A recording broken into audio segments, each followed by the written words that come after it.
మనందరము దేవుని చేత కట్టబడదుము గాక. అందరూ అనండి హల్లెలూయా. చెప్పాలి గట్టిగా హల్లెలూయా.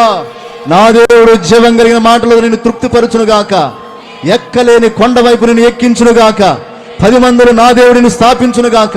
నీ నోటి మాటల ద్వారా నువ్వు చెక్కబడకుండా నా దేవుడు నిన్ను ఒక ఉన్నతమైన స్థాయిలో నిలబెట్టును గాక.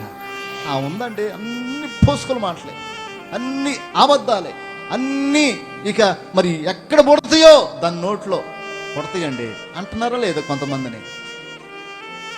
మరి ఈరోజు నువ్వేం మాట్లాడుతున్నావు? ఈరోజు నువ్వు ఎలా ప్రవర్తిస్తున్నావు?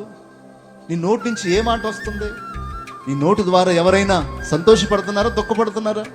ఒక్కసారి నువ్వు ఆలోచించగలిగితే నిశ్చయముగా నీ నోటి మాటల చేత నా దేవుడు ఆమేన్ అనునుగాక. నీ మాట ఒక మనిషిని బ్రతికించేదిలా ఉండాలి. నీ మాట ఒక మనిషిని లేవనెత్తేదిగా ఉండాలి. దేవుడు మాట పలికాడు, లాజరు బయటికి రా అన్నాడు, వచ్చాడుగా. కృతజ్ఞతాస్తుతులు చెల్లించి రొట్టెలను 5,000 మందికి, చేపలు 5,000 మందికి పంచాడుగా. మరి నోటి మాట ఎలా ఉందో ఒకసారి ఆలోచించగలుగుతున్నావా? అందరూ తలపెక్కెత్తి హల్లెలూయా చెప్పండి. హల్లెలూయా.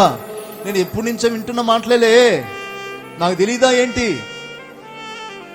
మా తాత ముత్తాతల నుంచి నేను మాటలు వింటూ వస్తున్నాను, నాకు తెలుసు అనుకున్నావు అనుకో, చేసేదేవి లేదు. నేను గట్టి ఎక్కించేవాడు, ఇక దేవుడు కూడా నేను గట్టి ఎక్కించలేడు. నీ నోటి మాటల చేత ఒకవేళ చెక్కబడి ఉంటే, పట్టబడి ఉంటే, నువ్వు చాలా జాగ్రత్తగా ఈరోజు నువ్వు మాట్లాడుదువు గాక.